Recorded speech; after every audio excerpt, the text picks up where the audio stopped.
আমার বন্ধুগণ, একটু কান লাগাবেন। আমরা সফলতার জন্য কত দিকে দৌড়াই, সফল হওয়ার জন্য পৃথিবীর এক প্রান্ত থেকে অপর প্রান্ত দৌড়াই। এই ব্যবসা ওই ব্যবসা, এই চাকরি ওই চাকরি, এর পিছনে দৌড় ওর পিছনে দৌড়। সফলতার পিছনে আমরা কত দৌড়াই, জীবনের ক্যারিয়ার গঠন করার জন্য কত পেরেশান হয়ে যায়।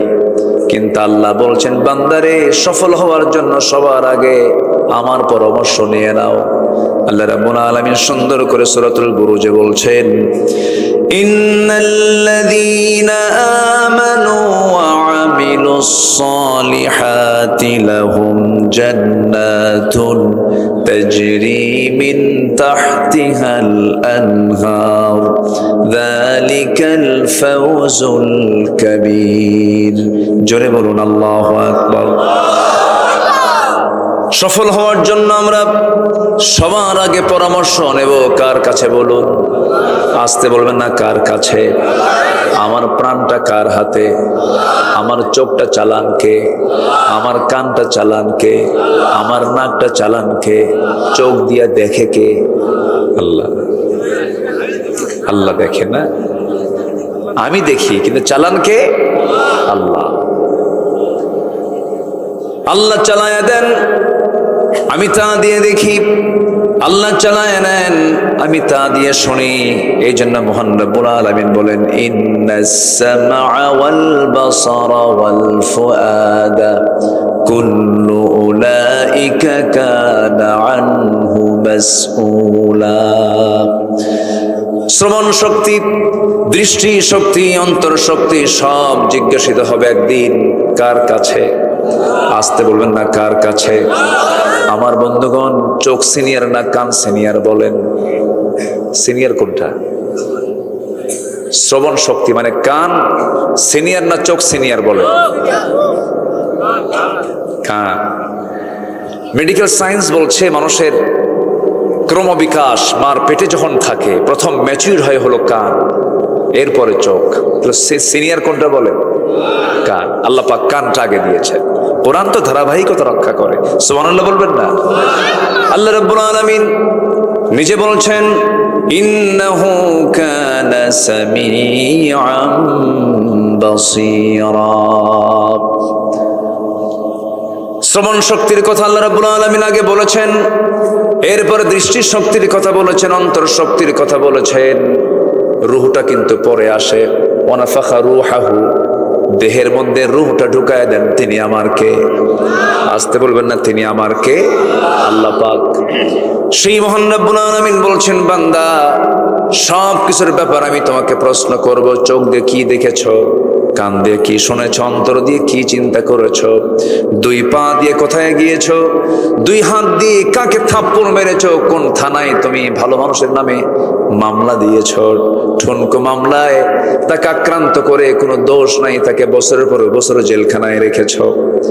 তুমি বিচারপতির চেয়ারে বসে নিরপরাধ একজন মানুষকে ধরে নিয়ে জেল জীবনে তাকে 10 বছর 12 বছর মামলা দিয়া তাকে জেলখানা আটকে রেখেছো। মার হক আদায় করতে পারে নাই, বইয়ের হক আদায় করতে পারে নাই, সন্তানের হক আদায় করতে পারে নাই। এই যে হকগুলো নষ্ট করেছো, অবশ্যই তোমাকে জবাব দিতে হবে কার আদালতে? আল্লাহ বলছেন, আল-ইয়াওমা নাখতিমু আলা আফওয়াহিহিম ওয়া তুকাল্লিমুনা আইদিহিম ওয়া তাশহাদু আরজুলুহুম বিমা কানু ইয়াকসিবুন। জোরে বলুন আল্লাহু আকবার। আজকের দিনে তোমাদের আমি মুখকে মোহর মেরে দেব, মুখ দিয়ে কোনো কথা বলতে পারবে না, জিহ্বা বন্ধ করে দেব। সাক্ষ্য দেবে তোমাদের হাত, সাক্ষ্য দেবে তোমাদের পা। অঙ্গ প্রত্যঙ্গগুলোকে আমার নিয়ন্ত্রণ করতে হবে। যদি আল্লাহ পাক আমাকে এগুলো দিয়েছেন, কিন্তু হাত দিয়া আমি কাজ করি, পা দিয়ে আমি কাজ করি, চোখ দিয়ে আমি দেখি, কান দিয়ে আমি শুনি। সেই জন্য সব শাসন করার আগে নিজের দেহকে আগে শাসন করতে হবে। মাথা থেকে পা পর্যন্ত, মাথা থেকে পা পর্যন্তই 3.5 হাত বডি নামক এই রাষ্ট্রকে যদি আমি নিজে যদি ভালো করতে পারি, আমি ভালো হলে পরিবার ভালো হয়ে যাবে, পরিবার ভালো হলে সমাজ ভালো হয়ে যাবে, সমাজ ভালো হলে রাষ্ট্র ভালো হয়ে যাবে। এই জন্য আল্লাহ রাব্বুল আলামিন সুন্দর করে বলছেন, কু আনফুসাকুম ওয়া আহলিকুম নার, নিজে বাঁচো এবং তোমার পরিবারকে জাহান্নাম থেকে বাঁচাও। এই জন্য নিজের বাঁচার দরকার আছে না নাই বলেন? আসতে বলবেন না, আছে না নাই? এক্ষুনি মরে যাব, কেউ কি আমার আপন নাকি? আসতে কয়, কেউ কি আমার আপন নাকি? এখনই মরে যাব আমি, কোনো পরিচয় থাকবে না দুনিয়ার কারো কাছে। যেদিন মরে যাব সেই দিন কিছু কান্নার রোল পড়বে, শোকাহত হয়ে পড়বে, চোখের পানি ফেলে ফেলে কাঁদবে, বন্ধু আসবে, আত্মীয় স্বজন আসবে, জানাজা সম্পন্ন হয়ে যাবে, সন্তান পর্যন্ত দেরি করবে না, কাঁদবে ঠিকই কিন্তু বলবে তাড়াতাড়ি দাফন করে দাও, কারণ দেরি হলে পরে লাশটা ফুলে উঠবে, পচে যাবে, গলে যাবে।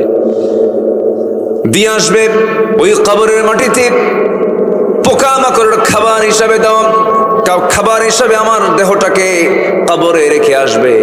24 ঘন্টা যাবে না মাথার চুলগুলো খসে খসে পড়বে, 3 দিন যাবে না চামড়াগুলো গলে গলে পোকার পেটে চলে যাবে, 3 দিন চলে যাবে, 7 দিন চলে যাবে, পেটের নাড়ি ভরি সব চোখ মুখ কান নাক দিয়ে বের হওয়া শুরু হয়ে যাবে, কিম্ভূত কিমাকার চেহারা হয়ে যাবে, কোন অস্তিত্ব থাকবে না, আমার চেহারার সৌন্দর্য সব মাটি খেয়ে শেষ করে ফেলবে।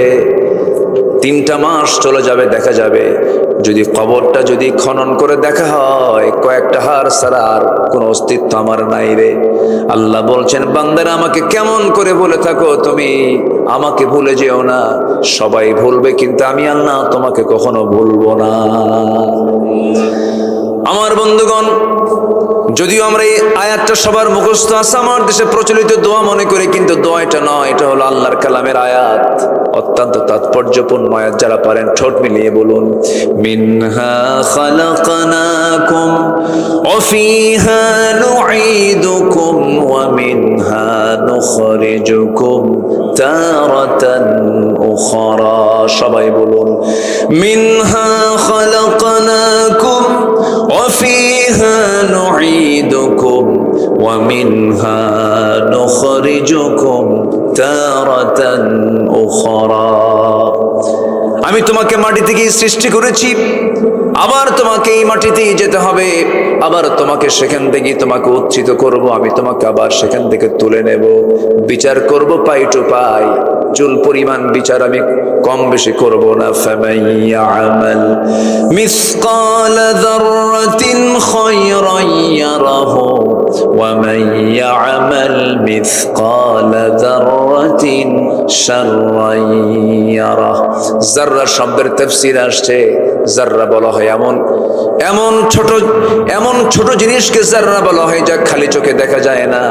এমন কোন ক্ষুদ্র আমল নাই যা সেদিন সে দেখতে পাবে না, ভালো হোক আর মন্দ হোক, সব বান্দার সামনে প্রেজেন্ট করবেন তিনি আমার কে। জোরে বলেন, তিনি আমার কে? বিচার করবেন আমার আল্লাহ তাআলা।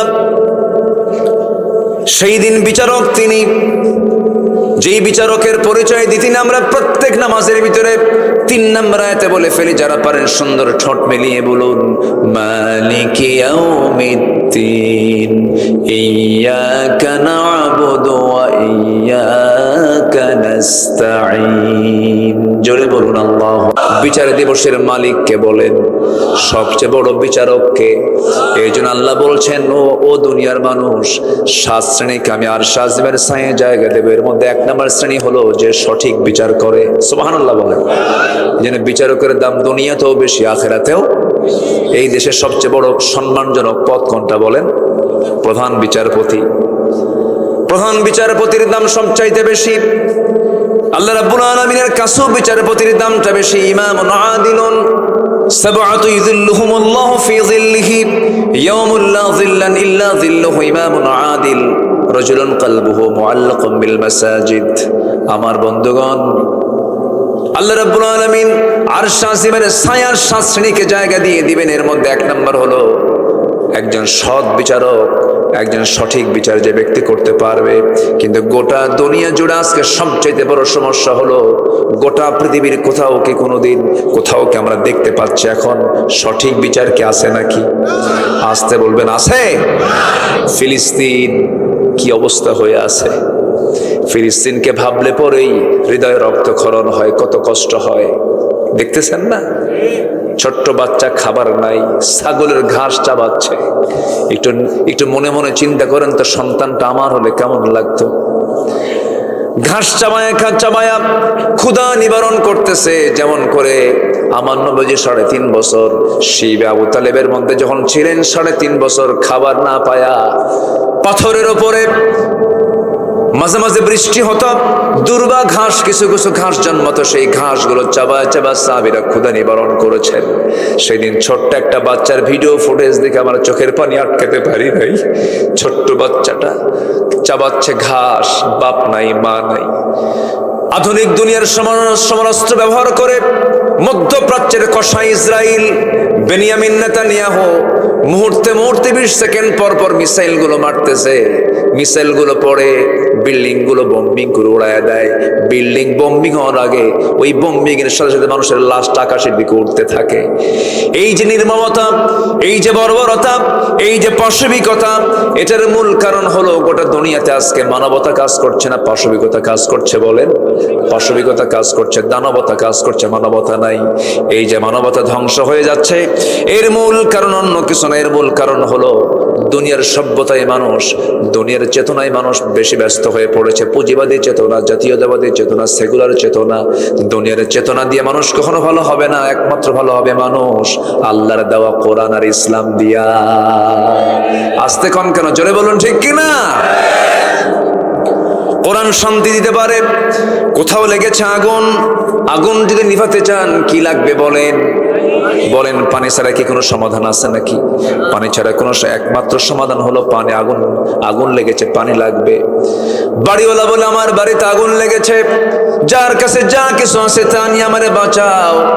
পাশে দিয়ে যাচ্ছিল একজন ড্রাম ভর্তি ডিজেল নিয়ে, যখন বলছে যার কাছে যা কিছু আছে তা নিয়ে আমারে বাঁচাও, বিসমিল্লাহ বলে 1 ড্রাম ডিজেল দিছে ঢেলে। আগুন কি কমবে না বাড়বে? বিসমিল্লাহ কইছে তো, কিন্তু বিসমিল্লাহ জায়গায় বলতে হবে না অজায়গায় বলতে হবে? জায়গায় বলতে হবে।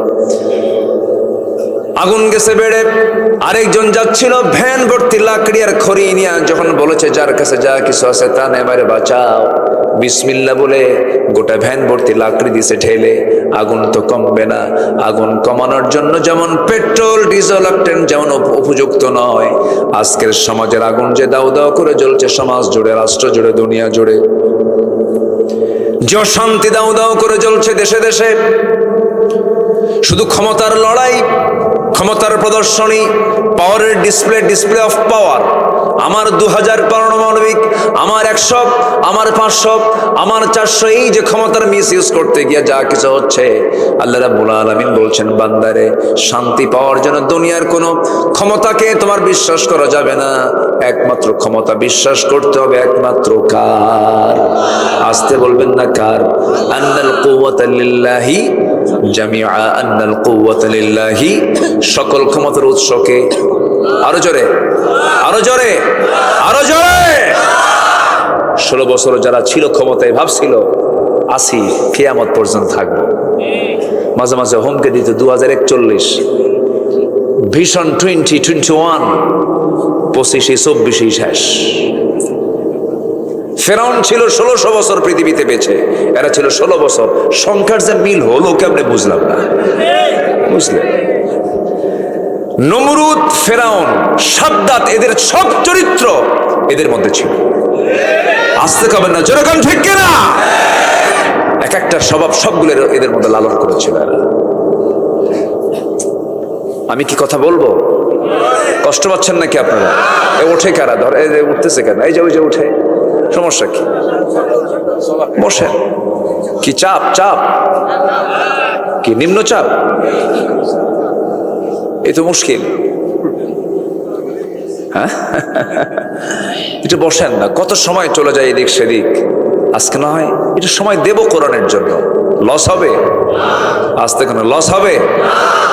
আড্ডা মারতে মারতে 3 ঘন্টা চলে যায়, টেরই পাওয়া যায় না। এরকম হয় না? এরকম হয় না? গত 2 বছর আগে বিশ্বকাপ খেলা হচ্ছে ফুটবল, আমি চট্টগ্রাম থেকে আসতেছি, বারাইয়ার হাট পার হতে নিয়ে মীরের সরাই পার হচ্ছি, হঠাৎ করে রাত 2টার দিকে একজন ফোন দিয়ে বলে, হুজুর আমি আপনার খুব ভক্ত, আমি আপনার ওয়াজ শুনি, হুজুর আমি তাহাজ্জুদ পড়লাম, একটু দোয়া করবেন আমার জন্য। আরেকটা দোয়া চাই, কি হুজুর আর্জেন্টিনার খেলা চলে, একটু দোয়া করবেন। এতক্ষণ ধরে এত সুন্দর কথাগুলো লাগলো আমার, শেষে কি কয়, মানে একজন তার বাবার প্রশংসা করছে, এক ভাই আরেক ভাইকে তার সামনে তার বাবার প্রশংসা করতে নিয়ে বলছে, ভাই তোমার বাপটা কত সুন্দর ভালো ছিল, কত সুন্দর টানা টানা চোখ, প্রশস্ত কপাল, চুলগুলো কালো, এরপরে কি সুন্দর তার বডির সৌন্দর্য, সুঠাম দেহ, আর দাঁতগুলো এত সুন্দর কুত্তার দাঁতের মতো চকচকা। কি কথা কি বুঝলেন? মানে এত সব কথা সুন্দর কয়া শেষে এমন একটা শব্দ কইছে, সব শেষ। কত সময় তো আমরা ব্যয় করি, আমরা কোরআনের জন্য সময় ব্যয় করলে কোরআন আমাকে সুপারিশ করে জান্নাতে নিয়ে যাবে। কোরআনকে আমরা বেশি করে সময় দেব, জোরে বলি ইনশাআল্লাহ। কোরআন আমাকে সময় দিয়ে জান্নাতে নিয়ে যাবে, সুবহানাল্লাহ বলেন। কোরআন কিন্তু খুব দামি কিতাব, আল্লাহু আকবার বলেন। যখন খারাপ লাগবে তেলাওয়াত করবেন, যখন খারাপ লাগবে তেলাওয়াত শুনবেন, যখন খারাপ লাগবে প্রচন্ড রাগ উঠে গেছে, আপনার মনে অশান্তি, সেজদায় পড়ে ঘন্টার পর ঘন্টা থাকবেন, দেখবেন এর চাইতে প্রশান্তি পৃথিবী তার কোথাও নাই। সেজদা দিবেন, স্ট্রোক করবেন না, সেজদা দিবেন, ব্রেন স্ট্রোক হবে না, তারপরে কি বলে হার্ট স্ট্রোক হবে না, ব্রেন স্ট্রোক হবে না। একটু সেজদায় পড়ে কাঁদবেন, দেখবেন মন প্রশান্ত হয়ে গেছে, দিল ঠান্ডা হয়ে গেছে। প্রশান্তি, আনন্দ, তৃপ্তি দেয় একমাত্র ইবাদতে। কিসে বলেন তো? ইবাদতে, সেজদায়। আমরা সেজদায় পড়ে কাঁদবো, জোরে বলি ইনশাআল্লাহ। তাহাজ্জুদ রেগুলার করব, ফজর নামাজ না পড়লেও চলবে। কাজা করা যাবে? মানে মাথায় টুপি, পরনে লুঙ্গি নাই, তা তো হবে না। আমার দেশে আবার এগুলো নিয়ে খুব ব্যস্ত। সবে কদর আর সবে বরাত আসলে পরে ওরে বাপরে বাপ, সিজনাল মুসল্লি হাজির হয়ে যায়। ওদের নামাজ, ওদের সেজদার চোখের পানি দেখে মনে হয় কেবলে আকাশ থেকে জিবরাইল নামছে। আছে না নাই? এরকম হওয়া যাবে না। আমরা ইবাদত করব একদিন না সব দিন, এক রাত না সব রাত। নামাজ হবে 7 দিন, একদিন না 7 দিনের প্রতিদিন। কয় ওয়াক্ত নামাজ? 5 ওয়াক্ত নামাজ। আমরা সফল হয়ে যাব, জোরে বলি ইনশাআল্লাহ। একটু কান লাগান। আমরা সফল হতে চাই কি সবাই? সফল হওয়ার জন্য আমরা আসুন কোরআনের আলোকে সফলতার কিছু শর্তাবলী আমি আজকে বলতে চাচ্ছি। 10টা শর্তাবলী নিয়ে আমি কথা বলবো। কয়টা বলেন তো? 10টা শর্তাবলী আমি দেব কোরআন থেকে। আমি আমার বাবার, আমার দাদার কোনো কথা বলতে আসিনি। আমার দেশে তো বাপ নিয়ে বহু কিছু হয়েছে। আমার বাপই দেশ স্বাধীন করছে। ছিল হলো, দেশটা ছিল যেন ওদের কাছে পৈতৃক সম্পত্তির মতো। মুক্তিযুদ্ধ ছিল ওদের ব্যবসা, ওরা ব্যবসা মনে করেছিল। সোনার ছেলেরা, মেধাবী ছেলেরা, অক্সফোর্ড অফ দি ইস্ট, প্রাচ্যের অক্সফোর্ড নামে খ্যাত ঢাবির ছেলে পেলেগুলো তারা আন্দোলন করে বললো, ছাত্র বৈষম্য বিরোধী আন্দোলনের ছেলেরা বললো, আমাদের সন্তান তো তারা, কে মেধার যাচাই হোক, কোটাকে বাতিল করো। জবাব দিতে নিয়ে উনি বলে ফেললেন যে রাজাকারের নাতিপুতিরা চাকরি পাবে। 54 বছর পরে এসেও যদি এই সমস্ত কথাগুলো আমাদের শুনতে হয়, এই দেশের মানুষ আর বোকা নাই। আসতে কন কেন? ওরা বোকা বানিয়ে রাখতে চেয়েছিল। বোকা মানুষ নাই, মানুষ সচেতন, সবকিছু বোঝে। এটা 2025-এর বাংলাদেশ, 2025, এটা মাথায় রাখতে হবে। এরপরে কথা বলতে হবে। সম্মানিত ভাইয়েরা, সব দেখে শেষ করেছি, সব আইন দেখে শেষ করেছি। আমরা একটা বারের জন্য আমরা আগামীর দেশ দেখতে চাই, কোরআনের দেশ। আসতে কন কেন? কোরআন কি কোনো দলের, নির্দিষ্ট কোনো দলের? কোরআনটা কার? যে মুসলমান তার। আমরা সবাই কি? কারণ আমরা সবাই কি? এদেশের সংখ্যাগরিষ্ঠ কি? সংখ্যাগরিষ্ঠ কি?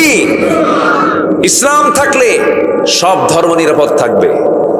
ইসলাম যেখানে থাকবে না, কোন ধর্মের নিরাপত্তা থাকবে না।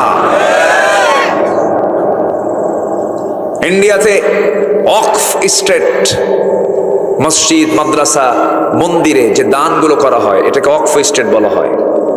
ওরা মন্দিরের ওয়াকফ স্টেটকে ঠিক রেখে ইন্ডিয়াতে নতুন করে তারা আইন পাশ করেছে, মুসলিম যে ওয়াকফ স্টেটগুলো এগুলোকে বাজেয়াপ্ত করে এই সমস্ত সম্পত্তিগুলো তারা দখল করার চেষ্টা করছে। ইসলাম সেখানে হুমকির সম্মুখীন, মুসলিম সেখানে হুমকির সম্মুখীন। ভারতের কাছ থেকে মুসলমানদের সাম্প্রদায়িক সম্পদের শিক্ষা নেওয়ার কিচ্ছু নাই, আমাদের থেকে শিক্ষা নিতে হবে তাদের। এই নওগাঁতে হিন্দু ভাইরা আছে না নাই? আসতে আসে না নাই? আমরা তাদেরকে জামাই আদরের মতো করে রাখি, আমরা তাদেরকে কোলে পিঠে করে লালন করি, তাদের মন্দির আমরা পাহারা দেই। আমরা কি ভুল বলছি? আমি কি ভুল বলছি? ইসলামের কারণে আমরা তাদেরকে মোহাব্বতটা করি। বলি আলহামদুলিল্লাহ, জোরে বলি আলহামদুলিল্লাহ। সফল হতে হলে আমাকে আপনাকে কিছু কাজ করতে হবে, সাকসেস হতে হলে আমার আপনার কিছু পথ বের করতে হবে। সফলতার দুটো আরবি আমরা এখানে পাবো, একটা হচ্ছে ফাউজুন, আরেকটা হচ্ছে ফালাহুন। মুফলিহুন, ফাইজুন, ফাউজুন কবীর, ফাউজুন শব্দটা আসবে, আর মুফলিহুন এই শব্দটা বারবার আসবে, আফলাহ শব্দটা আসবে। এই দুটো শব্দ নিয়ে আমার আজকে দেখবেন প্রত্যেকটা আয়াতের মধ্যে এই দুটো শব্দ আপনারা পেয়ে যাবেন। সফলতা কারা, সফল কারা, আল্লাহ পাক সুন্দর করে বলছেন। এক নাম্বার সফল কারা, কোরআনের আয়নায় আমরা একটু নিয়ে নিই। আল্লাহ পাক সূরা বুরুজের মধ্যে সুন্দর করে বলছেন। কষ্ট দিচ্ছি মনে হয়? আমি আরো আগে উঠলে না খুব ভালো হতো, তাই না? বারবার আমি এটা চিন্তা করছি যে আমি কি কষ্ট দিচ্ছি কিনা আপনাদের। কষ্ট পাচ্ছেন না তো? মানে এই এলাকার লোক ঘুমায় না মনে হয়, না ঘুমায় তো, একটু কষ্ট হচ্ছে। আগামীতে এটা সতর্ক থাকবেন যেন আগামীতে মাহফিলগুলো যেন সঠিক সময়ে শুরু হয়ে সঠিক সময় যেন শেষ হয়। আল্লাহ কবুল করুন, জোরে বলি আমিন। সবকিছুই সময় মতো হওয়া উচিত। নামাজটা সময় দরকার না অসময় দরকার? আল্লাহ বলছে ইন্নাস সালাতা কানাত আলাল মুমিনিনা কিতাবাম মাওকুতা। চলে যাবেন? ব্যাগ নিলেন, যে প্রস্তুতি নিচ্ছেন, একসাথে যাই, থাকেন একটু, হ্যাঁ একটু থাকেন। মানে চলে গেলে তখন দেখে হুজুর যখন গেলই আমিও যাই। মানুষ কিন্তু অনুকরণ প্রিয়, অনুসরণ প্রিয়। একজনকে দেখলে আরেকজন এটাকে ফলো করে, একটু আমার দিকে তাকা। মানে 12টার পরে ওয়াজ করা মানে কি জানেন? পাগলির সাথে ঘর সংসার করা। আমি এটা প্রায় এই কথাটা বলি। এখন কি করবেন, একটু আসেন, মনোযোগ দিয়ে শোনেন। আমারও তো ঘুম চলে আসে, মানুষ তো ঘুম তো চলে আসবে। সফল হওয়ার জন্য 1 নম্বর কাজ হচ্ছে ঈমান আনতে হবে। কি আনতে হবে বলেন তো? এখন হয়তো বলবেন হুজুর এত কমন কথা বললেন, ঈমান তো আমার আছে, আমার বাপের নাম, আমার সবাই তো আমরা ইসলামওয়ালা, আমার বাপ, আমার দাদার নাম আমিরুল ইসলাম, আমার বাপের নাম শরীফুল ইসলাম, আমি শহীদুল ইসলাম, সব 3 ইসলাম তো একসাথেই আছে। হ্যাঁ, বংশগত ইসলাম দিয়ে কাম হবে না, কর্মগত ইসলাম থাকতে হবে। বংশের পরিচয় দিয়ে জান্নাত পাওয়া যাবে না। বাবা ছেলেকে জান্নাতে নিয়ে যেতে পারবে না, ছেলে বাপকে জান্নাতে নিতে পারবে না। যদি তাই পারতো, ইব্রাহিম আলাইহিস সালাতু ওয়াস সালামের বাবা ছিল মুমিন না মুশরিক? বলেন বলেন। ইব্রাহিম আলাইহিস সালাতু ওয়াস সালাম জান্নাত পেয়ে যাবেন, কিন্তু তার বাবা জান্নাত পাবে না। বাপ হয়েও লাভ নাই। ছেলে কেনান জাহান্নামী, বাপ নূহ আলাইহিস সালাতু ওয়াস সালাম জান্নাতি। কেন? ঈমান আছে, ঈমান নাই। ছেলের ঈমান নাই, বাবার ঈমান আছে। ঈমান ছাড়া কোনো উপায় নাই। বংশগত কোনো পরিচয় দিয়ে জান্নাত পাওয়া যাবে না। বংশগত পরিচয় দিয়ে যদি জান্নাত পাওয়া যেত, আমার নবীর বংশ কুরাইশ, আবু জেহেলের বংশটাও কি বলেন? বলেন বলেন বলেন বলেন। আবু লাহাবের বংশ কি বলেন? কুরাইশ। কুরাইশ বংশে জন্ম নিয়েও কোনো লাভ হবে না, কারণ আবু লাহাব, আবু জেহেল, উতবা, শাইবা, এই কাট্টা কাফের গুলো সম্ভ্রান্ত বংশে তাদের জন্ম হয়েছে। বংশের পরিচয় দিয়ে জান্নাত পাওয়া যাবে না। আল্লাহ রাব্বুল আলামিন বলেন, ইন্না খালাকনাকুম মিন যাকারিন ওয়া উনসা ওয়া জাআলনাকুম শুউবান ওয়া ক্বাবাইলা লিতাআরাফু ইন্না আকরামাকুম ইনদাল্লাহি আতকাকুম। আমি তোমাদেরকে এক নর এবং নারী থেকে সৃষ্টি করেছি, এরপরে বিভিন্ন বংশ বিস্তার করে দিয়েছি, বিভিন্ন গোত্র করে দিয়েছি, ভাষা করে দিয়েছি। নওগাঁর ভাষা, নওগাঁ সদরের ভাষা আর নজিপুর পোরশার ভাষা কি একরকম না 2 রকম? একরকম না 2 রকম? জেলা কয়টা? আসেন, জেলা কয়টা বলেন? এটা কি বিল পার হলাম আজকে? হ্যাঁ, হাসাই গাড়ি বিল পার হলাম। আর একটা বিল আছে সাপাহারের দিকে, হলো জবাই বিল। ওখানে সব জবাই করে। ওই জবাই বিলের মানুষগুলো কথা বলতে নিয়ে সিন পারে না, সালাম দিতে নিয়ে কয় আসসালামু আলাইকুম। আগে সালায়ের পরে দুলাভাই, স উচ্চারণ হয় না, পারে না। একই জেলা, দেখবেন তাদের ভাষা একরকম, আপনার ভাষা একরকম। কেন দিয়েছেন? আপনি হলেন হাসাইগাড়ি না, হাসাইগির এলাকার মানুষ, আর তারা হলো জবাইবিলের মানুষ। এই দুটাকে নিশ্চিত করার জন্য, দুটাকে ফাইন্ড আউট করার জন্য, স্পষ্ট করার জন্য আল্লাহ রাব্বুল আলামিন ভাষাকে চেঞ্জ করে দিয়েছেন। জবাইবিলের মানুষ সেখানে মাস্তানি করতে নিয়ে বলবে, তুই তো জবাই থেকে আসছিস, সেখানে কি কস, কি বলিস সেই জায়গায়? আল্লাহ তাআলা ভাষাকে আঞ্চলিক পাসওয়ার্ড করে দিয়েছেন। আবার আপনি দুপচাচিয়ার দিকে চলে যাবেন, আরেকটা ভাষা পাবেন। আক্কেলপুরে পাবেন, যাবেন, আরেকটা ভাষা পাবেন। ওখানে কোনো ব্যাককেল নাই, সব ওখানে কি বলেন, আক্কেলওয়ালা মানুষ। রংপুরে যাবেন, সেখানে আরেকটা ভাষা পাবেন। এরপরে নোয়াখালী যাবেন, আরেকটা ভাষা পাবেন। লক্ষ্মীপুরে যাবেন, আরেকটা ভাষা পাবেন। ভোলা যাবেন, আরেকটা ভাষা পাবেন। চট্টগ্রাম যাবেন, আরেকটা ভাষা পাবেন। হাজারো ভাষার বৈচিত্র্যময় রূপ কেন দিয়েছেন? মহান রব্বুল আলামিন এই জন্য দিয়েছেন। বিভিন্ন জাত দিয়েছেন, বিভিন্ন বংশ দিয়েছেন, এটাকে একে অপরকে চেনার জন্য, পরিচয় করার জন্য। তবে হ্যাঁ, এগুলো কোনো কিছু আমাকে মূল্যায়ন করবে না, আমার কাছে এগুলো মূল্যায়ন পাবে না। আমার কাছে মূল্যায়ন পাবে হলো যে বান্দা তাকে অবলম্বন করে ঈমান আনতে পেরেছে। জোরে কোন সুবহানাল্লাহ। তাহলে প্রথম হলো কি আনা, বলেন তো, জোরে বলেন, কি আনতে হবে? ঈমান আনতে হবে। আমরা ঈমান এনেছি না পাইছি? ওই বাচ্চাগুলো কই যায়? ও টিচার চলে গেছে, হুজুর চলে গেছে, ছাত্র আর থাকবে না। ওদের আবার ফজরের আগে উঠতে হবে, ফজরের আগে তাদের পড়া আছে না, তারা চলে যাচ্ছে। যাক, আমার দিকে তাকান এখন। তাহলে ঈমান আমরা পাইছি না ঈমান এনেছি আমরা? বলেন তো, বলেন বলেন। পাইছি আমরা, ঈমান আনি নাই। ভালো করে ঈমান আনতে হবে, ঈমানের পরিচয় লালন করতে হবে, ঈমানকে তরুতাজা করতে হবে। মরা ঈমান আনা যাবে না, তরুতাজা ঈমান আনতে হবে। এবং ঈমান শুধু আনলেই হবে না, ঈমানের উপরে টিকে থাকতে হবে। ঈমান আনা যায় কিন্তু টিকে থাকা যায় না, সহজেই টিকে থাকা যায় না। ঈমানকে নষ্ট করার জন্য শয়তান মনে হয় নাই? নওগাঁ জেলায় শয়তান আসে না? এইখানে শয়তান নাই তো? আসতে কেমন না, আসে না? নাই। মানুষ যেখানে থাকবে সেখানে শয়তান থেকে যাবে। শয়তান তো ওয়াসওয়াসা দেওয়ার জন্য সর্বক্ষণ আছে। আপনি বসে আছেন, শয়তান পিছন থেকে বলছে তাড়াতাড়ি ওঠ, চলে যা, ওয়াসওয়াসা দেওয়ার জন্য। এখানেও কিন্তু শয়তান আছে। না, শয়তান মনে হয় এই বিল চেনে না। ঠিকই চেনে। শয়তান কিন্তু জান্নাত পর্যন্ত চেনে। জান্নাতের মধ্যে আদম আলাইহিস সালাতু ওয়াস সালাম, হাওয়া আলাইহিস সালাতু ওয়াস সালাম যখন থাকলেন, শয়তান জান্নাতের মধ্যে ঢুকে দুজনকে ওয়াসওয়াসা দিয়েছিল যে শয়তান জান্নাতে ঢুকে আমার বাপ মাকে ওয়াসওয়াসা দিতে পারে। সেই শয়তান বুঝি এই এলাকা চেনে না?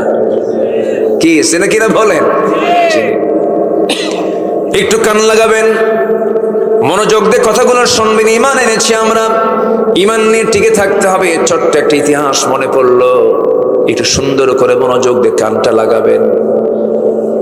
একজন সাহাবী কালিমা গ্রহণ করেছেন। বাড়িটা তার মক্কা এবং মদিনার ঠিক মাঝখান বরাবর তার বাড়ি। দিন গ্রহণ করেছেন, বাপটা ছিল না তার। ছোট্টবেলায় বাপ মারা গেছে। চাচার কাছে তিনি মানুষ হয়েছেন।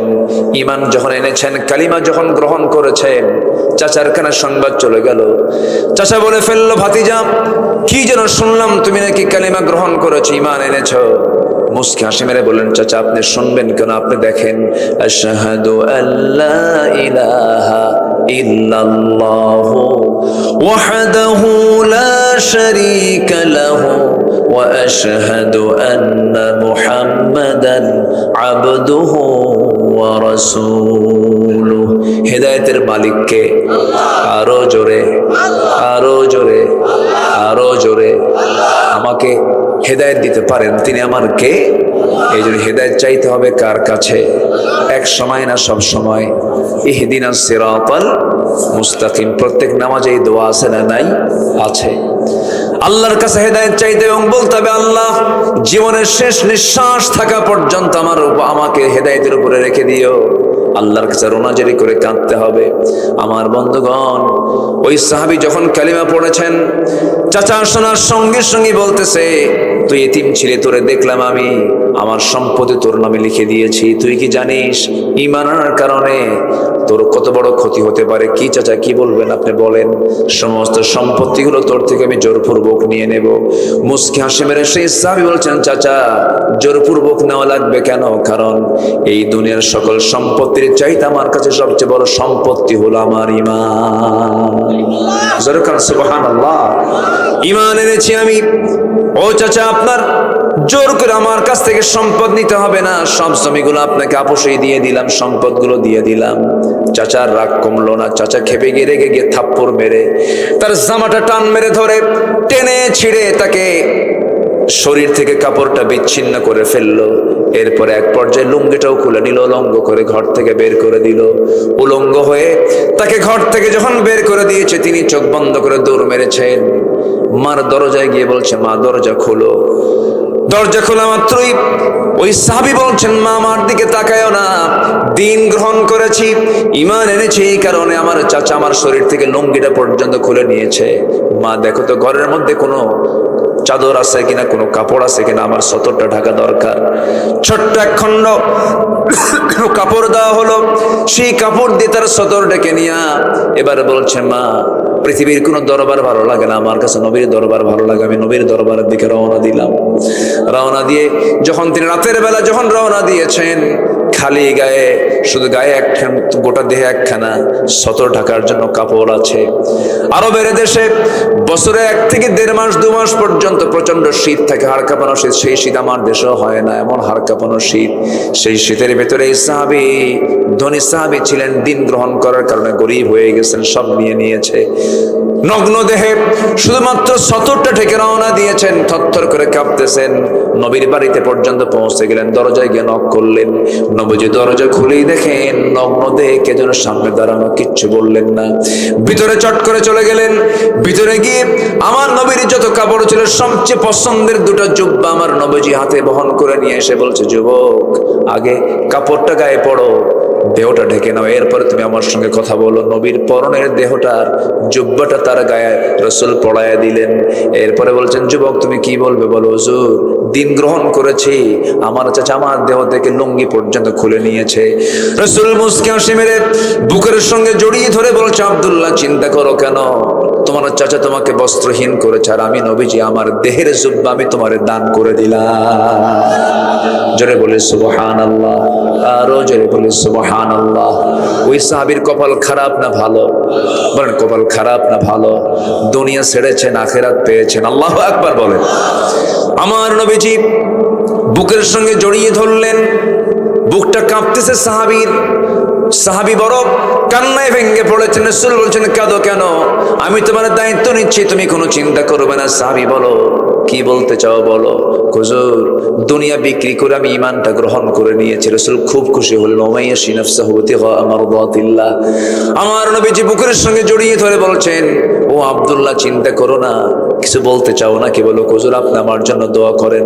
আমার নবীজি তৎক্ষণাৎ 2টা হাত উঁচু করে আকাশের দিকে তাকায় বলছেন, আকাশের মালিক আল্লাহ, আমার এই আব্দুল্লাহ দিন গ্রহণ করতে অনেক কষ্ট স্বীকার করেছে, দুনিয়া বিক্রি করে ঈমানকে গ্রহণ করেছে।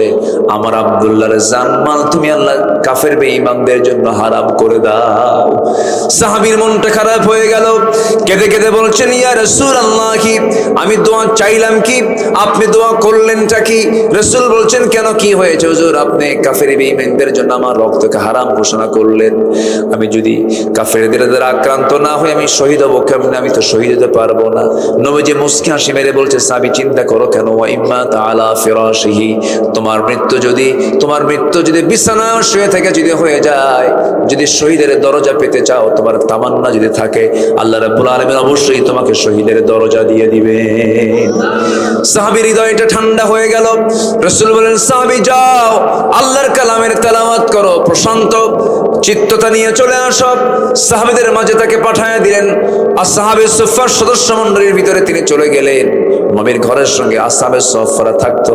ওই সাহাবীদের মাঝে যখন আব্দুল্লাহ চলে গেলেন, চিৎকার মেরে মেরে বড় বড় আওয়াজে কোরআন তেলাওয়াত করেন বলে সাহাবে কেরামদের একটু বিরক্তি চলে আসলো। রাসূলকে বলেন, হুজুর এমন নতুন সাহাবী আসছে যে জোরে জোরে কোরআন পড়ে আমাদের ডিস্টার্ব হয়, কে? আব্দুল্লাহ জুল বাজাদাইন। রাসূল বলছেন, না রে না, আমার আব্দুল্লাহর ব্যাপারে তোমরা কেউ অভিযোগ দিও না, কারণ আমার আব্দুল্লাহ ঈমান আনতে নিয়ে দুনিয়া বিক্রি করে সেই ঈমানটা গ্রহণ করেছে। আর আমরা ঈমান বিক্রি করি মাত্র একটা বিড়ির প্যাকেট খায়া। কি আমি কি ভুল বলতেছি? আমরা ঈমানটা এত সস্তা বানায় নিয়েছি, এক কাপ চা খেয়ে আমরা ঈমান বিক্রি করে ফেলি। আমি কি আলোচনা করব আলোচনা? আমার বন্ধুগণ, আব্দুল্লাহ জুল বাজাদাইন রাদিয়াল্লাহু তাআলা আনহু আল্লাহর কালাম তেলাওয়াত করেন, আবেগ আপ্লুত হয়ে চোখের পানি ফেলে ফেলে কান্দেন। যুদ্ধের একটা টাইম চলে এলো, আমার নবীজি মদিনার মসজিদ থেকে রওনা করলেন জিহাদের ময়দানে। রাসূল বলেন, আব্দুল্লাহ রে, আমার প্রিয় সাহাবী, চলো আমার সঙ্গে যুদ্ধে চলো। সাহাবী খুব খুশি হয়ে গেলেন, রওনা করলেন, যুদ্ধে শামিল হলেন। যুদ্ধ শেষ হয়ে গেল, আব্দুল্লাহকে সঙ্গে করে নিয়ে, সবাইকে সঙ্গে করে নিয়ে রাসূল করিম সাল্লাল্লাহু আলাইহি সাল্লাম রওনা দিলেন মদিনার দিকে। হঠাৎ রাস্তার মধ্যে খবর চলে এলো, রাসূলকে বলা হলো, ইয়া রাসূলুল্লাহ, আপনার সবচেয়ে প্রাণপ্রিয় সাহাবী আব্দুল্লাহ দারুণ অসুস্থ হয়ে পড়েছে। নবীজি চূড়ান্ত টেনশনে পড়ে গেলেন, বললেন, দেখো তো আমার সাহাবীকে কেমন করে সেবা করা যায়, চিকিৎসা করা যায়, চেষ্টা করো। সাহাবে কেরাম 3 দিন 3 রাত পর্যন্ত তার সেবায় আত্মনিয়োগ করলেন, কিন্তু উপকার হলো না। এক পর্যায়ে আব্দুল্লাহ দুনিয়া থেকে বিদায় নিলেন। নবীর কানে সংবাদ চলে এলো, রে আমার নবীজি কাঁদতে কাঁদতে বলছেন, সাহাবীরা, আমার কলিজার টুকরা আব্দুল্লাহ দুনিয়া থেকে বিদায় নিয়েছে। আমার আব্দুল্লাহর জানাজার দায়িত্ব আমি কাউকে দেব না, তোমরা তার গোসলটা করাইয়া দাও, কাফনের কাপড়টা পরাইয়া দাও। আজকের জানাজার দায়িত্ব আমি কাউকে না দিয়ে আমি রাসূল নিজে তার জানাজার দায়িত্ব নিয়ে নিলাম। জোরে বলে সুবহানাল্লাহ, আরো জোরে সুবহানাল্লাহ। এই যে দামগুলো বেড়েছে শুধুমাত্র একটা মাত্র কারণ, তার হচ্ছে ঈমানের জন্য। কিসের জন্য বলেন? ঈমানের জন্য। আমার নবীজি করলেন কি, জানাজায় শামিল হয়ে গেলেন, জানাজায় দাঁড়ায় গেলেন, রাসূল জানাজা পড়ায়া দিলেন, শেষ হয়ে গেল জানাজা। রাসূল এবার উন্মুক্ত সাহাবীদেরকে সামনে করে বলছে, ও সাহাবীরা শোনো, আমার আব্দুল্লাহর জানাজা তো হয়ে গেল, আব্দুল্লাহর কাফন দাফন কোথায় হবে, দাফনটা কোথায় হবে হুজুর? ওই যে 2 পাহাড়ের ঠিক মাঝখানে আমরা কবরটা খনন করেছি তার জন্য। রাসূল বলছেন, তোমরা কেউ আব্দুল্লাহর কবরে নামবে না, আমি রাসূল নিজে তার কবরে নেমে তার লাশটা আমি কবরে শোয়ে দেব। আমার রাসূল এই কথা যখন বললেন, সাহাবীরা আশ্চর্য হয়ে গেলেন। রাসূল তেমন সহজ বরাবর করেন না।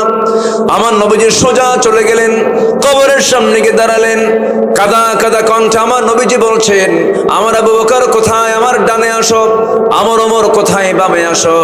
আমার নবীজি সবার আগে কবরে নামলেন, কবরে নেমে বলছেন, আবু বকর আমার ডানে নামো, ওমর আমার বামে নামো। ওই কবরে নামছেন মোট কয়জন বলেন?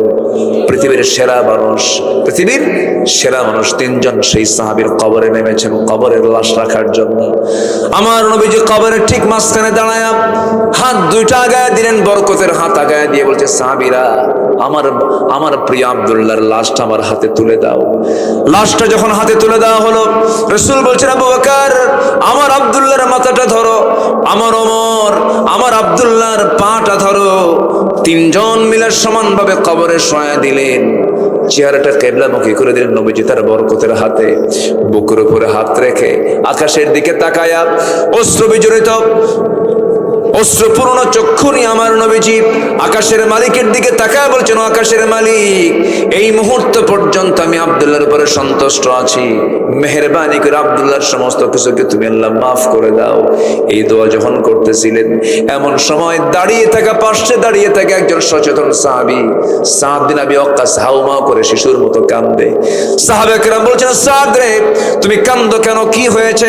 হাউমাউ করে কান্দো কেন? তিনি বলছেন, আমি সাদ পোড়া কপাল, আমি সাদ যদি জীবন্ত সাদ বিন আবি ওয়াক্কাস না হয়ে যদি মৃত সাদ বিন আবি ওয়াক্কাস হয়ে যদি এই কবরের বাসিন্দা হতাম, আর এই কবরের বাসিন্দাকে দাফন করার জন্য পৃথিবীর সেরা 3 জন মানুষ যার কবরে নামে, তার মতো ভালো কিসমতওয়ালা মানুষ কে আছে? আমি জীবিত না হয়ে মরা সাদ হলে পরে আমার জীবন ধন্য হয়ে যেত। জোরে বলে সুবহানাল্লাহ, আরো জোরে বলে সুবহানাল্লাহ, আরো জোরে বলে সুবহানাল্লাহ। এই যতক্ষণ ধরে যে কথাটা বোঝানোর জন্য চেষ্টা করলাম। 1 নাম্বার পয়েন্ট, আমার বন্ধুগণ, সবকিছুর মূলে একটা মানুষের দাম সম্মান বাড়ে হলো ইমানের কারণে। কিসের কারণে বলেন? ইমানের কারণে। ইমান আছে যার, সম্মান আছে তার। ইমান আছে যার, পুরস্কার আছে তার। ইমান আছে যার, মর্যাদা আছে তার। ইমান আছে যার, নেতৃত্ব আছে তার। আমরা বেঈমানদের কোন নেতৃত্ব বাংলার জমিনে বাস্তবায়ন হতে দেব না। কোন বেনামাজি, চোর, লম্পট, চাঁদাবাজদের হাতে আমরা দেশ আর ফেরত দিতে চাই না। আমরা দুর্নীতিমুক্ত, শোষণমুক্ত, ইমানদার, পরহেজগার নেতৃত্বে বাংলার জমিন আমরা গড়তে চাই। রাজি আছেন কারা কারা? হাত উঁচু করে দেখান মুসলমান।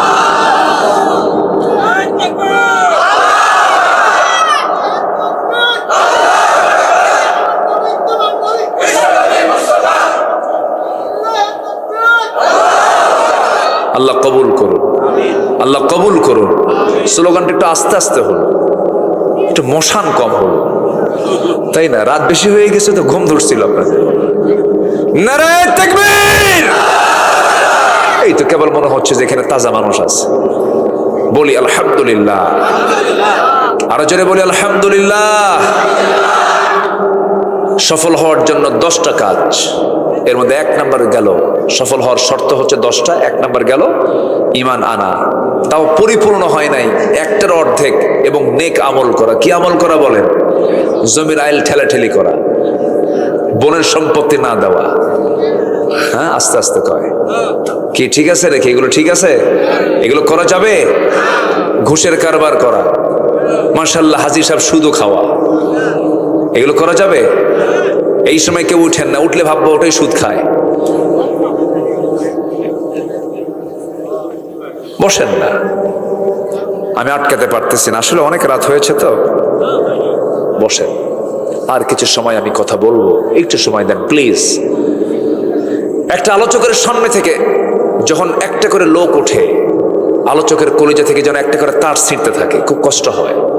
একটু বসেন। তাহলে ঈমান এনেছি আমরা, নেক আমলও করব। রাজি আছেন না ইনশাআল্লাহ? এখন আয়াতটা মিলায়ে দিয়ে আল্লাহ কি বলছেন সূরা বুরুজের 11 নম্বর আয়াতে? আল্লাহ রাব্বুল আলামিন বলেন, ইন্নাল্লাযীনা আমানু ওয়া আমিলুস সালিহাতি লাহুম জান্নাতুন তাজরি মিন তাহতিহাল আনহার যালিকাল ফাওজুল কাবীর। কি কাবীর? বলেন বলেন বলেন। ফাউজুন মানে সফল, যালিকাল ফাউজুল কাবীর। ফাউজুন মানে সফলতা, বড় সফল সে হবে যে ঈমান আনবে এবং নেক আমল করবে।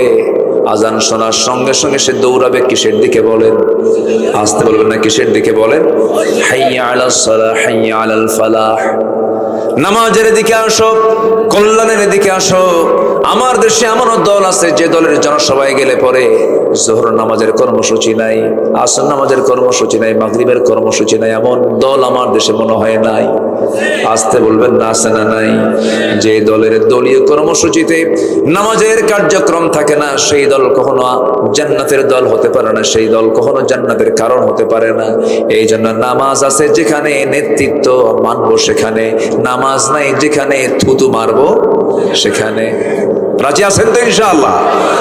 নামাজি নেতৃত্ব আমরা গড়ে তুলবো। এমন সুন্দর একটা পরিবেশ আমরা এখন পেয়েছি মাশাআল্লাহ। গতকালকে ঢাকায় একটা বড় মার্চ ফর গাজা হয়ে গেল, জানেন না আপনারা? কত বড়, কোনো বাধা নাই, কোনো জঙ্গি নাটক নাই, কিচ্ছু নাই, সব চলছে অবাধে। বলি আলহামদুলিল্লাহ। হুজুররা রাস্তায় নামতেই পারে নাই, হুজুর দেখলেই বলতো তেতুল হুজুর। এই জঙ্গি কত কি। একটা ছিল কুষ্টিয়ার কমিউনিস্ট পার্টির নেতা আল্লামা হাসানুল হক ইনু, নাম শুনছেন তো?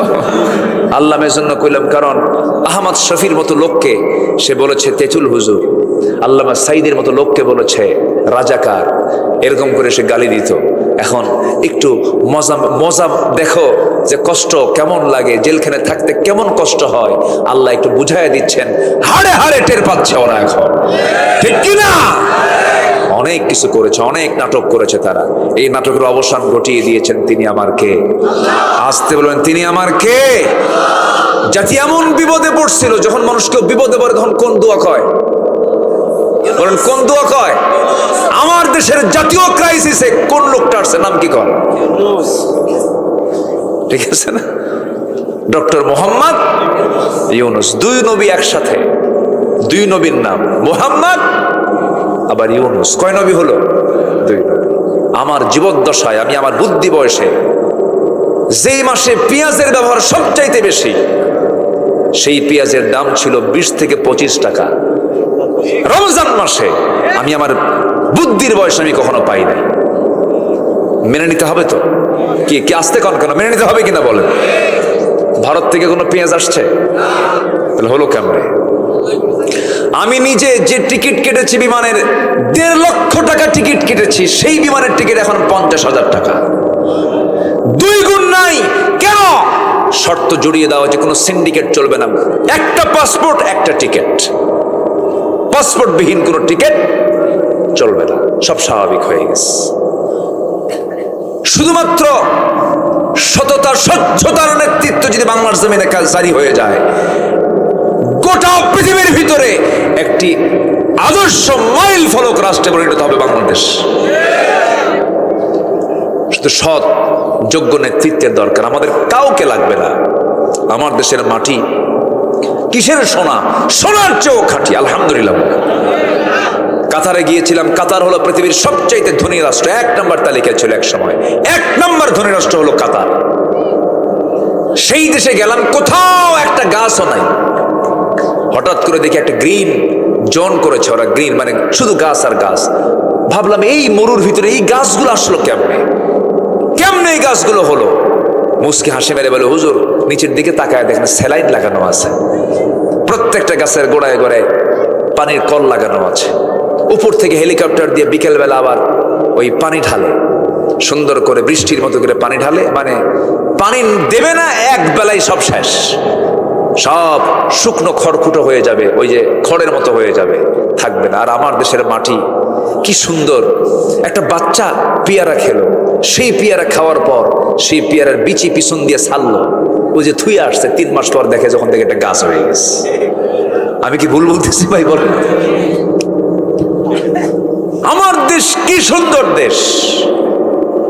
মরিচ ভর্তা দিয়া খাইছে, কাঁচা মরিচ খাইছে, কাঁচা মরিচ খাইয়া ও তো বিচি তো আর হজম হয় না, বাঁশঝাড়ে গিয়ে ঝেড়ে আসছে।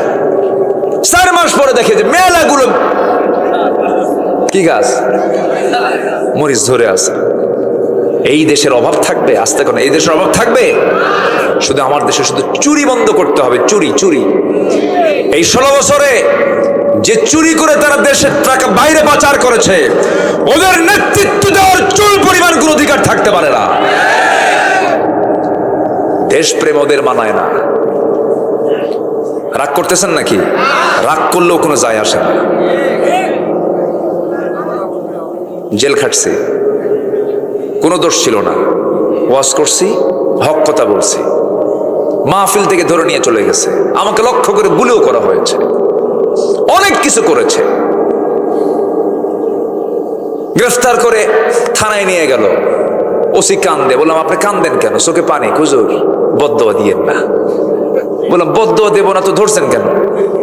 হুজুর উপায় নাই, চাকরি চলে যাবে, বউ বাচ্চা আছে, চাকরি বাঁচান তো ফরজ। আমি বললাম ইমান বাঁচান তো নফল। শেষমেশ ধরে নিয়ে জেলখানায় ঢুকায় দিল। জেলখানায় ঢুকলাম, গোটা দুনিয়াই তো জেলখানা। ঢুকলাম জেলখানায়, ঢোকা মাত্রই দেখি এক বুড়ো চাচার বয়স প্রায় 80 বছর বয়স, আমার দিকে তাকায়া লম্বা একখান সালাম দেব। হুজুর আপনি জেলখানায় ঢুকছেন? খুব খুশি হলাম।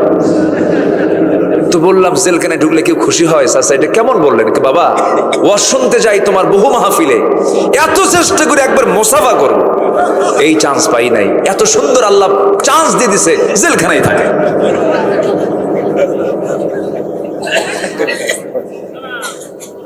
এরকম করে অসংখ্য আলেমের জীবনকে নষ্ট করে দিয়েছে এরা। আল্লামা সাঈদীর মতো জীবনকে তিলে তিলে জেলখানায় রেখেও তাদের রাগ মেটে নাই। দিল্লির প্রেসক্রিপশনে চিকিৎসার নাম করে ফাঁসির মঞ্চে ঝুলিয়ে মেরেছে তাকে। ফাঁসির মঞ্চে ঝুলিয়ে না মারতে পারলো, তাকে বিষ প্রয়োগ করে তাকে হত্যা করা হয়েছে। আমরা তাফসীর মাহফিলের এই প্ল্যাটফর্ম থেকে জানান দিতে চাই, সকল হত্যার বিচারের পাশাপাশি এদেশের কিংবদন্তি আল্লামা সাঈদীর খুনি যারা চূড়ান্ত শাস্তি নিশ্চিত করা হোক। রাজি আছেন কারা কারা? হাত উঁচু করে দেখান মুসলমান।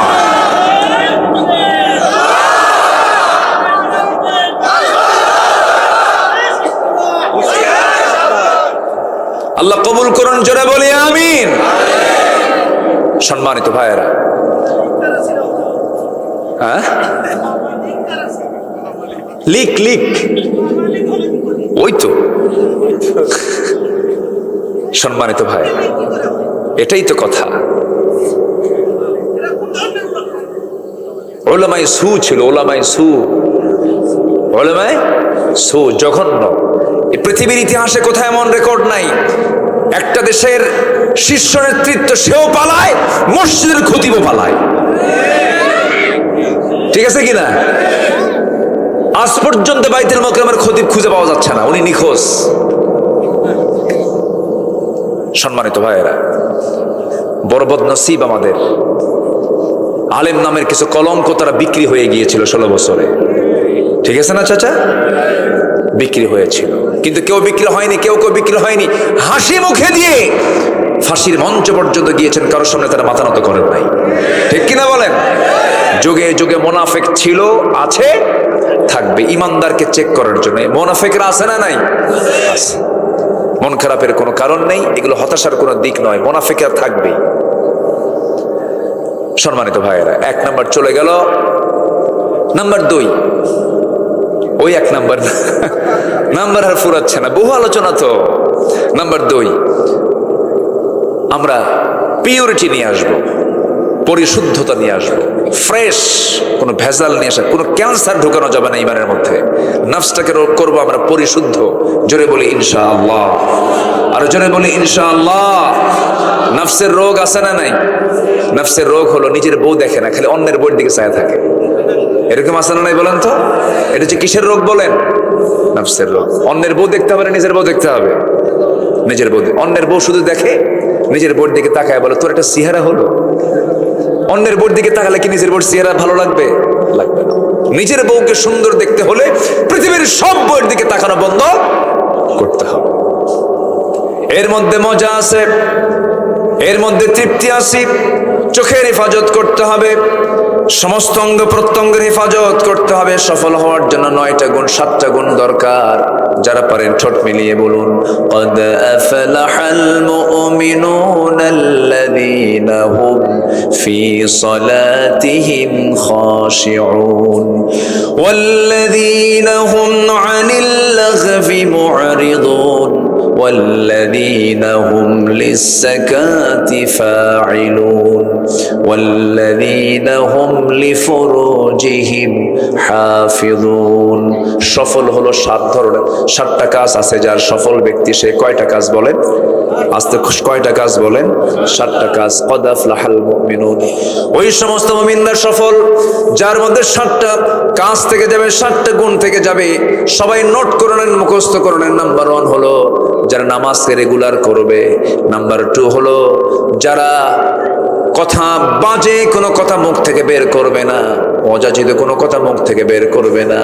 নাম্বার 3 হলো যারা তাদের যাকাতটা ঠিক মতো আদায় করবে। নাম্বার 4 হলো লজ্জাস্থানের যারা হেফাজত করবে। নাম্বার 5 হলো আমানত যারা ঠিক রাখবে। কি ঠিক রাখবে? আমানত। রাষ্ট্র ক্ষমতা পাওয়া একটা কি বলেন? জোরে বলেন, জোরে বলেন, জোরে বলেন। যিনি রাষ্ট্রপতি তার দায়িত্ব বেশি না যে জনগণ তার দায়িত্ব বেশি? বলেন কার দায়িত্ব বেশি? বেশি প্রশ্ন হবে জনগণকে না রাষ্ট্রপতিকে? হ্যাঁ, এই চিন্তা মাথায় থাকলেই তো তখন ভালো হওয়া যায়।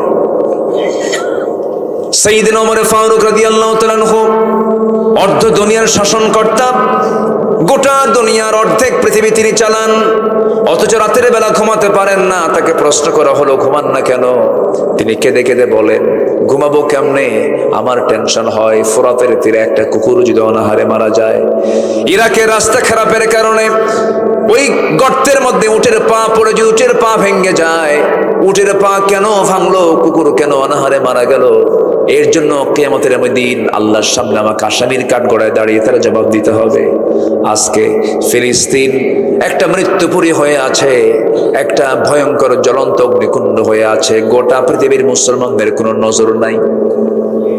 56টা মুসলিম কান্ট্রি আজকে 56টা লাগবে না, মাত্র 5টা দেশ যদি আজকে একত্রিত হয়ে যদি একটা হুঙ্কার দিত, আজকে ইসরায়েলের 1,52,00,000 ইহুদি সব ধুলাই মিশে যেত। আস্তে কম কেন, ঠিক কিনা? 1,52,00,000 ইহুদি, 1,00,00,000 মাত্র 52,00,000, যা আমাদের বগুড়া, রংপুর, রাজশাহীতে যে লোক, এই লোকের সংখ্যা হলো গোটা পৃথিবী জুড়ে ইহুদিদের মাত্র 1,52,00,000 মানুষ। আমাদের 3 জেলা 4 জেলার সমান এদের জনসংখ্যা।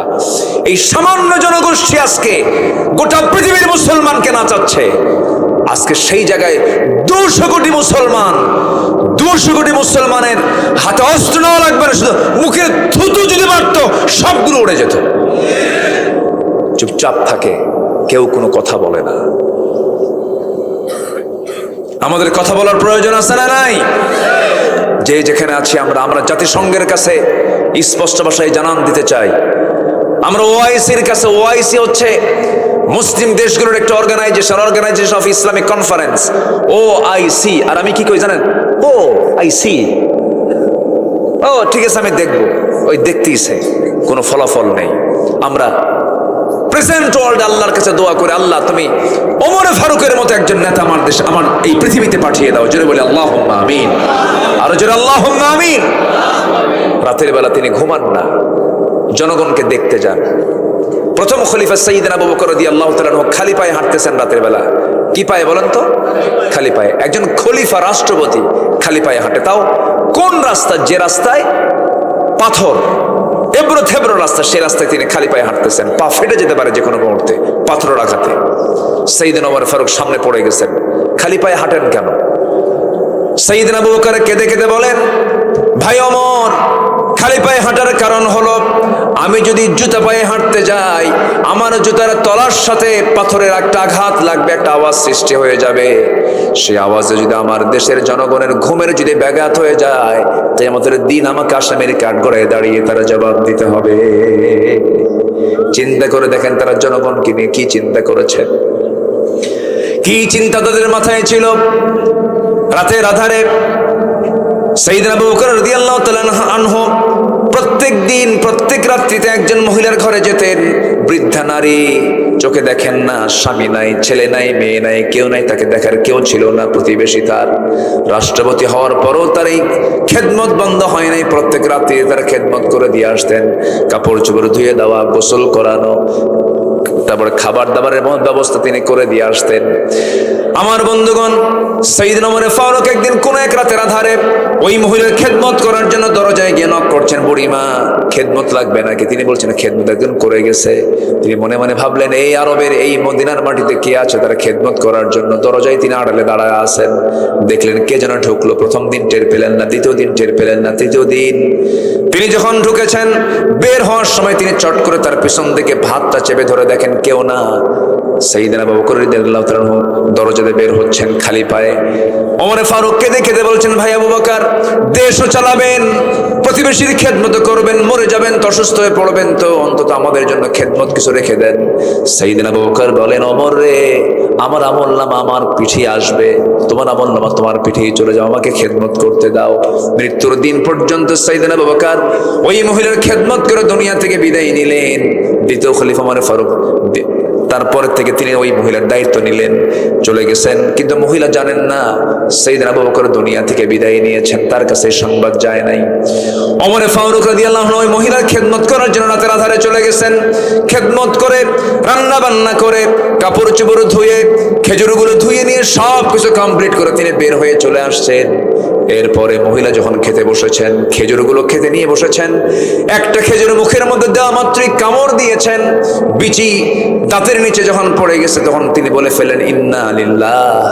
এই কথা বলে তিনি ভাবলেন, আমার আসল খাদেম আবু বকর বুঝি না, আমার আবু বকর দুনিয়া থেকে বিদায় নিয়েছে। কারণ আমার আবু বকর যখন আমার খেদমত করার জন্য আমার ঘরে আসতো, খেজুরগুলো শুধু ধুয়েই দিত না, আমার কষ্ট যেন কম হয় সেজন্য আমার খেজুরগুলো খাওয়ানোর জন্য খেজুরের ভিতরে থাকা বিচিগুলো সে সরাইয়া দিয়া দিয়া আমার জন্য খেজুর সে প্রস্তুত করে দিয়ে যেত। জোরে কোন সুবহানাল্লাহ, আর জোরে কোন সুবহানাল্লাহ। এগুলো কি অহংকার থাকলে এগুলো খেদমত আসবে নাকি? হৃদয়ের প্রশস্ততা, হৃদয়ের মধ্যে তাজকিয়াতুন নফস আসলেই তো এগুলো হয়। এই জন্য আমার বন্ধুগণ, নফসের শুদ্ধতা আনতে হবে। قد أفلح من تزكى وذكر اسم ربه فصلى بل تؤثرون الحياة الدنيا। জোরে বলুন আল্লাহু আকবার। নাম্বার 3 হলো সত্যবাদী হওয়া। নাম্বার 3 কি বলেন? বলেন বলেন বলেন বলেন। সত্যবাদী হওয়া। আমরা সত্যবাদী হব, জোরে বলি ইনশাআল্লাহ। নাম্বার 4 হলো তাকওয়া অর্জন করা। মাইয়ুতিইল্লাহ ওয়া রাসূলহু ওয়া ইয়াখশাল্লাহ ওয়া ইয়াত্তাকিহি ফাউলাইকা হুমুল ফাইজুন। জোরে বলুন আল্লাহু আকবার। নাম্বার 5 হলো, ও বান্দা তুমি যদি ধৈর্যশীল হতে পারো আমি তোমাকে বিশাল বড় সময় সম্মান দিয়ে দেব। ইন্নী জাযাইতুহুমুল ইয়াওমা বিমা সাবারু আন্নাহুম হুমুল ফাইজুন। জোরে বলুন আল্লাহু আকবার। ধৈর্য যোগ্যতা না রাগ যোগ্যতা? আস্তে কয়। ধৈর্য যোগ্যতা না রাগ যোগ্যতা? রাগ করতে কোনো ট্রেনিং লাগে নাকি? কিন্তু ধৈর্য আনতে কি লাগে বলেন? ট্রেনিং লাগে, অনেক বড় ধৈর্যের পরিচয় দিতে হয়। ধৈর্যশীলের জন্য জান্নাত, রাগী ব্যক্তির জন্য দুনিয়াও ক্ষতি। রাগ করা মাত্রই স্ট্রোক করে, আসে না? আসে না? এরকম আছে না? রাগ করবে, দুনিয়াও নষ্ট হবে, আখিরাতও নষ্ট হয়ে যাবে। রেগে যাবেন তো হেরে যাবেন, সবকিছু শেষ হয়ে যাবে। আল্লাহ বলছেন আমি তাদেরকে দারুণ ভালোবাসি, তারাই হলো সফল কাম। নাম্বার 6 হলো আল্লাহ এবং রাসূলের আনুগত্য করতে হবে। আমরা আল্লাহ এবং রাসূলের আনুগত্য জীবনের সকল জায়গায় করব। আল্লাহ রাব্বুল আলামিন বলেন, ওয়া মান ইউতিইল্লাহা ওয়া রাসূলাহু ফাকাদ ফাযা ফাওজান আযীমা। জোরে বলুন আল্লাহু আকবার। নবীর সঙ্গে ভালোবাসা আগে দরকার না আনুগত্য আগে দরকার? বলেন তো, বলেন। আনুগত্য আগে দরকার না ভালোবাসা আগে দরকার? বলেন বলেন বলেন বলেন। আনুগত্য। আনুগত্য না হলে ভালোবাসার কোনো দাম নাই। আপনি কেন, গোটা দুনিয়ার মানুষ এক হলেও আবু তালেব রাসূলকে যে সেবা দিয়েছেন, যে ভালোবাসা দিয়েছেন, কেউ তার সমান করতে পারে নাই, পারবে না। কিন্তু সে আবু তালেব জান্নাতি না জাহান্নামী? কি নাই? ভালোবাসা নাই না ঈমান নাই? বলেন বলেন বলেন, কি নাই? ভালোবাসা নাই না আনুগত্য নাই? আনুগত্য নাই। এই জন্য ভালোবাসা আগে না আনুগত্য আগে? আনুগত্য। কথাটা কিন্তু খুব দামি, একটু মনে রাখবেন সবাই। তাহলে ভালোবাসা আগে দরকার না আনুগত্য আগে দরকার? ওয়া মান ইউতিইল্লাহ রাসূলাহু ফাকাদ ফাযা ফাওজান আযীমা। ফাওজান আযীমা। সব আয়াতে ফাওজুন মুফলিহুন শব্দ কিন্তু আছে। আপনি আমার আলোচনা শুধু শুনছেন না, ক্যামেরার প্রযুক্তির কল্যাণে গোটা দুনিয়ায় আলোচনাগুলো চলে যাবে। এই জন্য আমাকে প্রত্যেকটা আয়াতের কোটেশন দিয়ে আমি যেন আলোচনাগুলো মানুষ যেন শুনে যেন বুঝতে পারে যে দলিল আদিল্লা নির্ভর কথাই যেন বলা হয়, এই দিকে আমি একটু সবসময় খেয়াল করার চেষ্টা করি। নাম্বার 7 হলো সৎ কাজের আদেশ দেওয়া, অসৎ কাজের বাধা প্রদান করা। সফলতার জন্য এটা একটা গুরুত্বপূর্ণ বিষয়। আজকে জাতি যদি সৎ কাজের আদেশ এবং অসৎ কাজের বাধা দিতে পারত, এই দেশে কি বেশ্যাবৃত্তির লাইসেন্স পাস হতো? লাইসেন্স থাকতো? থাকতো। আমরা এই কাজটা করতে পারিনি। আমার আপনার চোখের নাকের ডগায় প্রশাসন, স্কুল, কলেজ, ইউনিভার্সিটির চোখের সামনে, ক্যাম্পাসের সামনে একটা পরপুরুষ পরনারী গাছের গোড়ায় গোড়ায় বসে, উরুর উপরে মাথা দিয়া নারী শুয়ে আছে, ঘন্টার পর ঘন্টা বিড়ি খায়। কি খায়? বাদাম খায়, বিড়ি খায়। প্রশাসন দেখে, কেউ কি কিছু বলে? কেউ কিছু বলে না। এটা কি ইমানদারের লক্ষণ বলেন তো? এটা কি সফলতা? না। আল্লাহ রাব্বুল আলামিন বলেন, ওয়ালতাকুম মিনকুম উম্মাতুন ইয়াদউনা ইলাল খায়রি ওয়া ইয়া'মুরুনা বিল মা'রুফি ওয়া ইয়ানহাউনা আনিল মুনকার ওয়া উলাইকা হুমুল মুফলিহুন। জোরে বলি আল্লাহু আকবার। সূরা আলে ইমরান 104 নম্বর আয়াত। তওবা করব। নাম্বার 8 হলো তওবা করা। কি করা বলেন? তওবা করা। আল্লাহর কাছে আমরা তওবা করব। দুনিয়াতে কারো কাছে মাফ চাইলে সে বলে শেষ পর্যন্ত ধরা দিলি, খোঁটা একটা মেরে দেয়। কিন্তু আল্লাহ বলছেন, বান্দারে তুই যখন সব পাপগুলো করে যখন আমার কাছে মাফ চাস, আমি আল্লাহ দারুণ খুশি হয়ে তোরে মাফ করে দে। আমরা মাফ চাইবো কার কাছে? সন্তান বাপকে বাপ বাপ বারবার আব্বা আব্বা বলে বারবার ডাকলে পরে বাপ খুশি হয় না, রাগ হয়? এত ডাকে না, না, বাপ বারবার বলে খুশি হয়। হ্যাঁ, বারবার ডাকলে খুশি হয়। আব্বা আব্বা আব্বা আব্বা আব্বা, খুশি হবে। এত ডাকিস কেন, কি হয়েছে তো, ঠিক আছে না? কিন্তু আমার আল্লাহ এমন আল্লাহ, যে আল্লাহকে যত বেশি ডাকবেন আল্লাহ তত বেশি খুশি হয়ে যাবেন। সুবহানাল্লাহ, আলহামদুলিল্লাহ, আল্লাহু আকবার, সুবহানাল্লাহ, আলহামদুলিল্লাহ, আল্লাহু আকবার। এই শব্দগুলো দিয়ে যারা জিহ্বাটা ভেজা থাকে, ওই জিহ্বা ভেজায় কোনোদিন গীবত আসে না। কি আসে না বলেন? গীবত আসে না। বলেন সুবহানাল্লাহ, আলহামদুলিল্লাহ, আল্লাহু আকবার। এটা দিয়ে আমরা জিহ্বাকে ভিজায় রাখবো। দেখবেন কিছু কিছু বুড়া চাচা আছে গ্রামের ভিতরে, কিছু চার দোকান আছে, 3 মাথার মোড়ে, 4 মাথার মোড়ে, ত্রিমোহনী, চৌমোহনীর মোড়ে কিছু 4 দোকানগুলো আছে। সেই জায়গায় বসে বসে কুটকুট করে বাদাম খায়, চা খায়, বিড়ি খায়, আর গীবত করে। আসে না নাই বলেন? এগুলো করার সময় আমাদের নাই। সর্বক্ষণ এই মুখে জিকির করব। কার জিকির? তওবা করব কার কাছে? কার কাছে তওবা করব? আল্লাহ রাব্বুল আলামিন বলেন, তুবু ইলাল্লাহি জামিআন আইয়ুহাল মুমিনুনা লাআল্লাকুম তুফলিহুন। তওবা করে আল্লাহর কাছে সবাই মিলে তোমরা সফল হয়ে যাবে। কার কথা বলেন? ওইদিকে মুমিনরা সফল হলো 7 কাজে। 4টা বলেছি, 5 নাম্বার হলো যারা আমানত ঠিক রাখবে, নাম্বার 6 হলো যারা ওয়াদা ঠিক রাখবে, নাম্বার 7 হলো নামাজ দিয়ে শুরু, নামাজ দিয়ে শেষ, যারা নামাজের ক্ষেত্রে যত্নশীল হবে। ওয়াল্লাযীনা হুম আলা সালাওয়াতিহিম ইউহাফিযুন উলাইকা হুমুল ওয়ারিসুন আল্লাযীনা ইয়ারিসুনাল ফিরদাউসা হুম ফিহা খালিদুন। জোরে বলুন আল্লাহু আকবার। এই সমস্ত কাজগুলো হবে যার, আল্লাহ বলেছেন আমি আল্লাহ তাকে জান্নাতুল ফিরদাউসের উত্তরাধিকারী বানায় দেব। জোরে বলি আল্লাহু আকবার। 5 ওয়াক্ত নামাজ পড়বেন কারা কারা? হাত তুলে দেখান দেখি। 5 ওয়াক্ত নামাজ পড়বেন কারা কারা? জোরে বলি ইয়া আল্লাহ, ইয়া রহমান, ইয়া রহিম, ইয়া হাইয়্যু, ইয়া কাইয়্যুম। ইয়া আল্লাহ, আমাদেরকে 5 ওয়াক্ত সালাত আদায় করার তৌফিক তুমি আল্লাহ দিয়া দাও। ইয়া আল্লাহ, চোখের গুনাহ, কানের গুনাহ, মনের গুনাহ, হাতের গুনাহ, পায়ের গুনাহ, সব গুনাহ থেকে আমাদেরকে হেফাজত করো, হেফাজত করো। জোরে বলুন ইয়া রাব্বাল আলামিন।